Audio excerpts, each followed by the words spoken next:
kita lihat apakah perbezaan di antara kedua-dua graf yang diberikan. Untuk graf yang pertama, dilihat paksi Y-nya diletakkan sebagai jarak. So, graf ini adalah graf jarak masa dan mana paksi X-nya adalah masa. Untuk graf yang kedua, paksi Y-nya diletakkan sebagai laju, yang mana X-nya adalah sama, iaitu kedudukan masa. Okey, jadi sama-sama kita lihat apakah soalan yang biasa ditanya bagi graf jarak masa dan graf laju masa. Okey, untuk soalan yang pertama, kira laju dalam meter per saat dari C ke D. Keyword perkataan laju untuk graf jarak. Okey. Anak-anak pelajar ingat guna segitiga J, L, M. Yang mana J adalah jarak, L adalah laju, M adalah masa. Okey. Jadi balik kepada soalan kita. Soalan tadi minta hitung laju dari C ke D. So, laju formulanya adalah jarak per masa. Okey, daripada C ke D, ini adalah pergerakan graf dia. So, kita lihat ada pergerakan condong. Okey, bila pergerakan condong, cikgu bagi tips dia, pelajar-pelajar sila lukiskan menjadi bentuk segitiga. Okey, kenapa cikgu suruh lukis segitiga? Okey, jarak adalah paksi Y, iaitu yang mencancang. So, jarak ini adalah panjang yang mencancang. Jadi, kalau anak-anak pelajar lihat pada segitiga, yang mencancangnya adalah daripada 35 tadi sehingga 20. Bermakna 35 tolak 20. Dan masa adalah paksi X. Okey, masa adalah paksi X, iaitu daripada 9 sehingga 12. Bermakna mengufuk, masa tadi adalah pada paksi mengufuk dan masanya adalah 12 tolak 9. So, di sini kita tolakkan 35 dengan 20 dapat 15 per 12 tolak 9 dapat 3. So, menghasilkan jawapannya adalah 5. Okey, dapat 2 markah. Okey, seterusnya cuba tengok lagi soalan yang kedua. Okey, soalan yang pertama, hitung laju. Kita gunakan formula kecerunan. Okey, yang mana laju tu sebenarnya jarak per masa. So, jarak adalah paksi Y. Okay, kita tengok kat sini, jarak adalah paksi Y per dengan masa. Masa adalah paksi X. Jadi, Y per X adalah bersamaan dengan formula kecerunan. Jadi, keyword bila anak-anak pelajar jumpa perkataan laju, bermakna soalan ini mengkehendaki anak-anak pelajar hitung kecerunan graf tersebut. Okey, untuk soalan yang kedua, hitung kadar perubahan laju. Hitung kadar perubahan laju dari R ke S. Dari R ke S. Sekali lagi kita nampak pergerakannya adalah secara condong. Bila pergerakan secara condong, maka boleh membentuk segitiga. Sama juga dengan yang tadi. Cuma anak-anak pelajar lihat keyword dia kat sini. Kalau tadi soalan minta hitung laju, tetapi sekarang soalan minta hitung kadar perubahan laju. Okey, laju jarak per masa iaitu Y per X, dan kadar perubahan laju. Okey, kadar perubahan laju. Kalau anak-anak pelajar lihat kadar perubahan laju, dia berubah daripada R ke S, yang mana laju dia daripada 15 sehingga 24. Maka di sini daripada 15 sehingga 24 bermakna 24 tolak 15 per, okey, sebab dia berubah, laju tadi berubah dengan masa, iaitu masa dia daripada 5 sehingga 7 bermakna 7 tolak 5.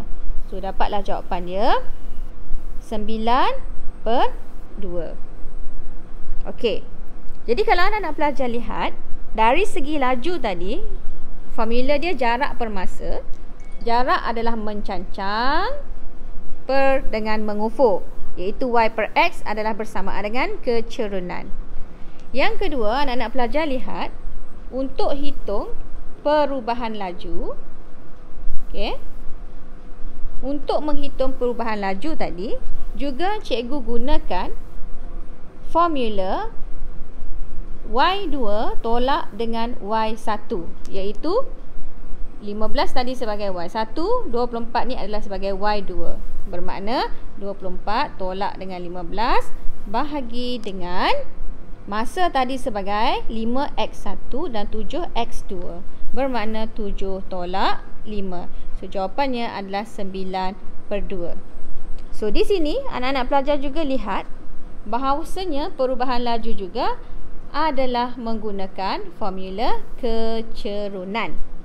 Jadi di sini kesimpulan yang boleh anak-anak pelajar ingat ataupun faham, untuk hitung laju bagi graf jarak adalah kecerunan, menggunakan formula kecerunan.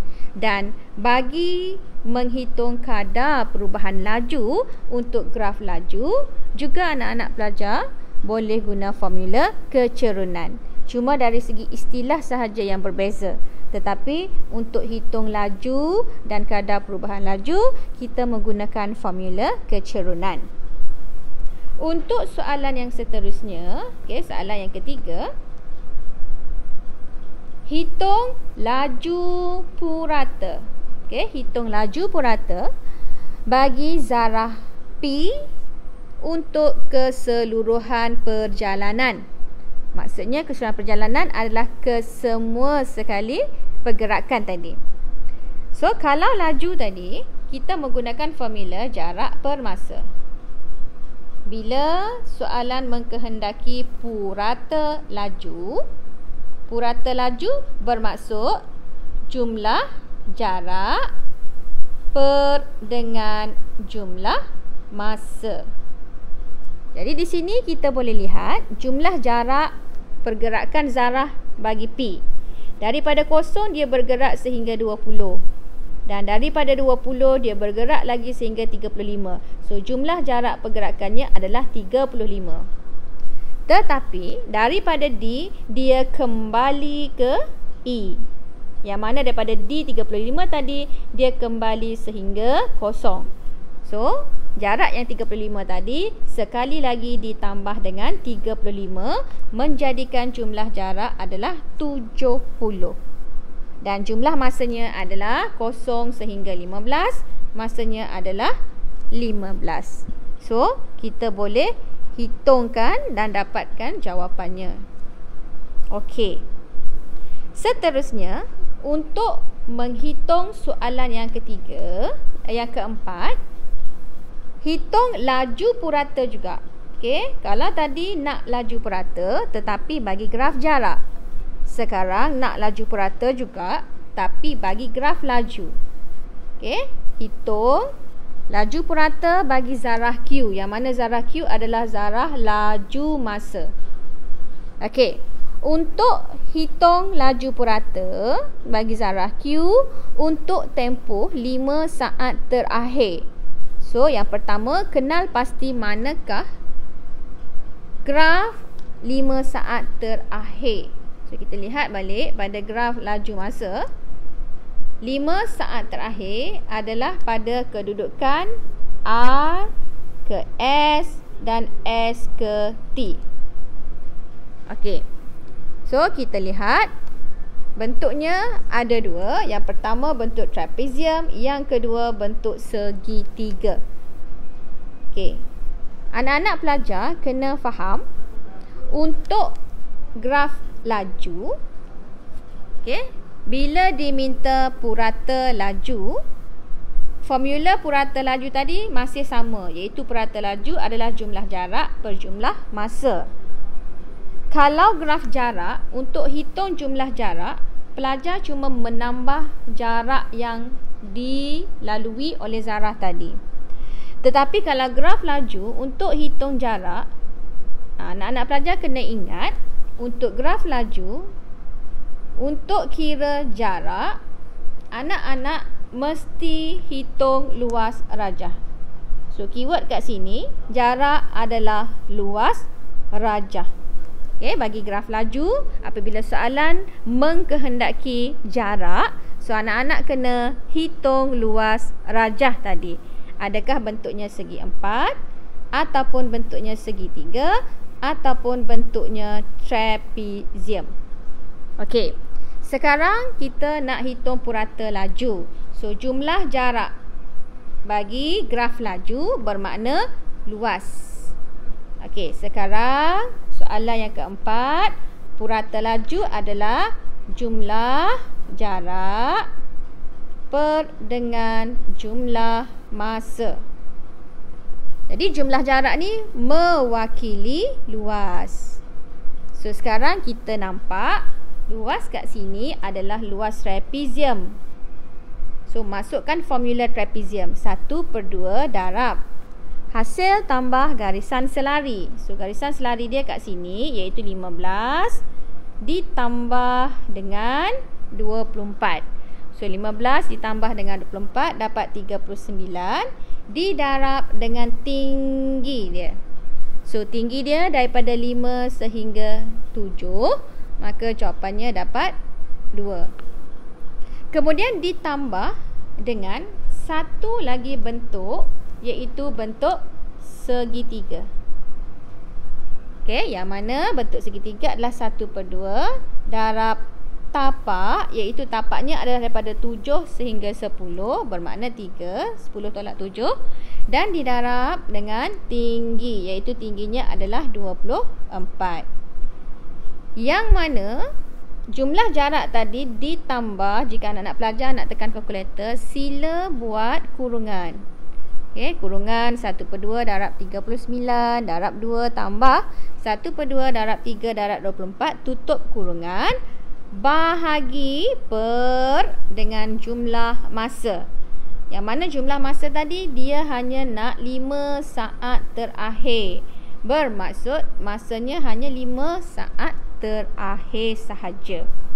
Okey, dan anak-anak pelajar boleh terus tekan kalkulator dan tuliskan jawapannya. Okey, itu saja perbezaan antara graf jarak dan graf laju.